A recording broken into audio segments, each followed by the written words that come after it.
UP में आम चुनाव के मुकाबले के बाद अब विधानसभा उपचुनाव का बिगुल बज चुका है। इस चुनावी रण में जीत हासिल करने के लिए सियासी दलों की तैयारियां जोरों पर हैं। उपचुनाव में बेहतर प्रदर्शन करने के लिए बीजेपी खेमे ने भी अपनी कमर कस ली है। इस उपचुनाव में नतीजे अगर बीजेपी के पक्ष में आए तो फिर लोकसभा चुनाव के नतीजों से मिली टीस से उबरने में उसे मदद मिलेगी, साथ ही उसके कार्यकर्ताओं का मुरझाया मन फिर से खिल सकेगा।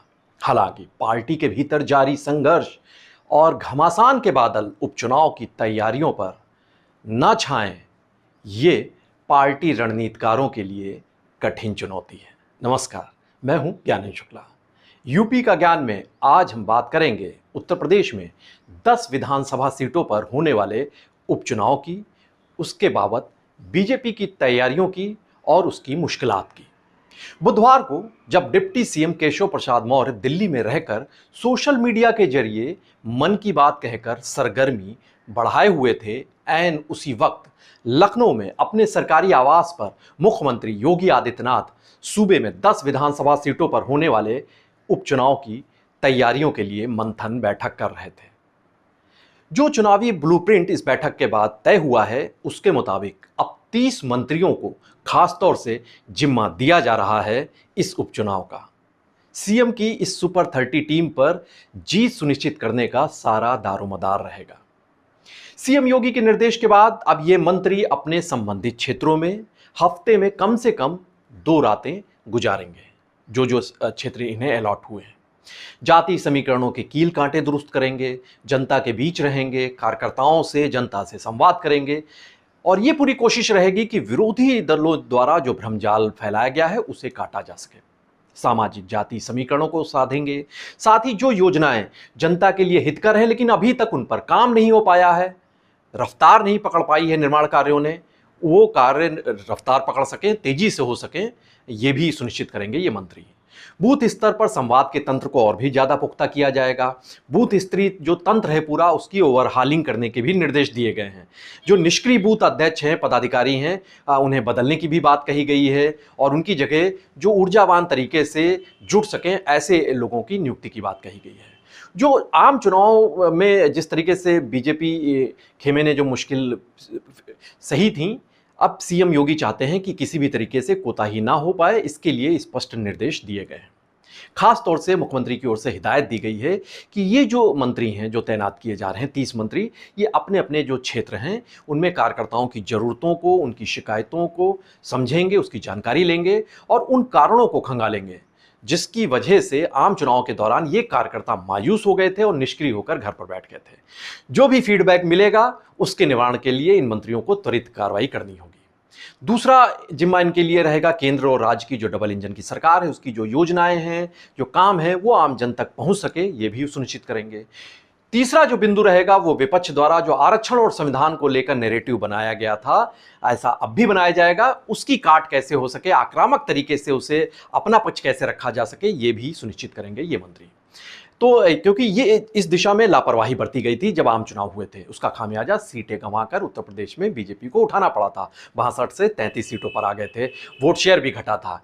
जिन विधानसभा सीटों के लिए उपचुनाव होने जा रहे हैं उन 10 सीटों में शामिल हैं करहल, कुंदरकी, कटेहरी, मिल्कीपुर, ये सीसामऊ। ये सीटें समाजवादी पार्टी के खाते में रही थी जब 2022 के विधानसभा चुनाव हुए थे।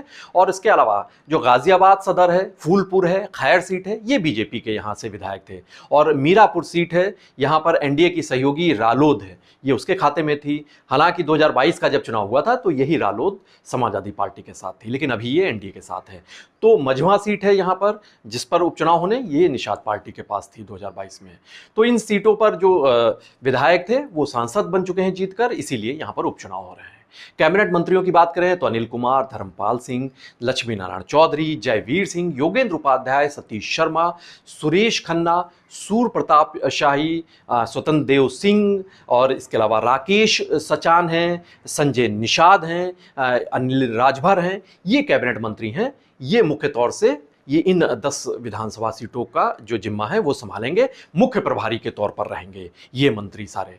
इसके अलावा इनको सहयोग देने के लिए इनके साथ जुड़कर काम करेंगे जुटकर काम करेंगे। राज्य मंत्री हैं, उनको भी उनकी जिम्मेदारी भी तय की गई है राज्य मंत्रियों की।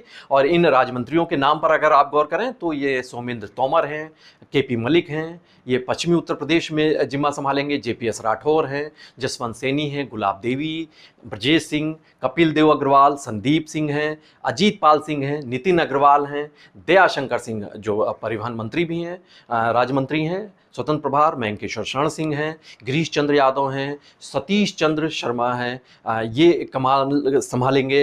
इसके अलावा इनको और जो राज्य मंत्री हैं उनमें दयाशंकर मिश्रा दयालु, आशीष पटेल और राज्य मंत्री रविंद्र जायसवाल और रामकेश निषाद, ये मंत्रियों का खाका तय किया गया है। ये 30 मंत्री हैं। इनमें कैबिनेट मंत्री हैं, राज्य मंत्री हैं और राज्य मंत्री स्वतंत्र प्रभार इसमें शामिल हैं। इन 30 मंत्रियों में ये 10 विधानसभा सीटों पर 2 से 3 जो मंत्री हैं एक तरीके से ये सारे इन 10 सीटों पर रहेंगे। आपको एक गौर करने की बात है कि केशव प्रसाद मौर्य की जो तल्खी की खबरें हैं वो तो सुर्खियों में बनी हुई हैं। चुनावी तैयारियों के लिए बनाई गई इस टीम पर अगर आप जब गौर करेंगे, इन मंत्रियों का जब नाम अभी मैंने लिया, इनमें डिप्टी सीएम केशव प्रसाद मौर्य और ब्रजेश पाठक, इनका नाम गुम है, नदारद है। जाहिर सी बात है इसकी वजह से कयासों के दौर भी तेज हो गए हैं। तमाम अटकलें लग रही हैं कि इतना अहम चुनाव है और ये डिप्टी सीएम दोनों, इनकी जिम्मेदारी दिख नहीं रही है। विपक्ष को भी तंज कसने का मौका मिल गया है। सपा मुखिया अखिलेश यादव ने तो प्रेस वार्ता में सार्वजनिक तौर से ही ये बयान दिया कि बीजेपी इस वक्त खेमों में विभाजित हो गई है और अंदरूनी झगड़े में फंसती जा रही है। तो जब खुद के खेमे की रस्साकशी होगी तो विपक्ष को, विरोधी दलों को मौका तो मिलेगा ही, और वो मौका वो चूकेंगे भला कैसे। खैर, आम चुनाव के कुछ वक्त बाद ही हो रहे ये उपचुनाव बीजेपी के लिए खासे अहम है, इनकी बड़ी अहमियत है। यूं तो जो नतीजे आएंगे इनका सरकार के बहुमत से कोई लेना देना नहीं, कोई फर्क नहीं पड़ने वाला है इन नतीजों के आने के बाद। संख्या बल में तो वैसे भी बीजेपी का पलड़ा, एनडीए का पलड़ा भारी है उत्तर प्रदेश में भी। तो ऐसे में ये फर्क भले ही ना डालें बहुमत पर, लेकिन इनके दूरगामी प्रभाव रहेंगे। ये बड़े संदेश और संकेत भी लेकर आएंगे ये चुनावी नतीजे। बीजेपी सरकार और संगठन के लिए तो एक लिटमस टेस्ट के सरीखे ही रहेंगे ये चुनाव। इस चुनावी चुनौती के लिए इसी वजह से पार्टी रणनीतिकार इस बार खासे अलर्ट मोड में है। वो कोई भी चूक करने से बचना चाहते हैं, सारे कील कांटे दुरुस्त कर लेना चाहते हैं। हालांकि पार्टी की आपसी जो खींचतान चल रही है उसकी छाया से ये चुनाव और बीजेपी की तैयारियां मुक्त रह सकें, इसे सुनिश्चित करना बीजेपी आला कमान, बीजेपी रणनीतिकारों की बड़ी और कड़ी चुनौती है। उत्तर प्रदेश की तमाम बड़ी और अहम खबरों के लिए आप बने रहिए पीटीसी न्यूज़ उत्तर प्रदेश के साथ। नमस्कार।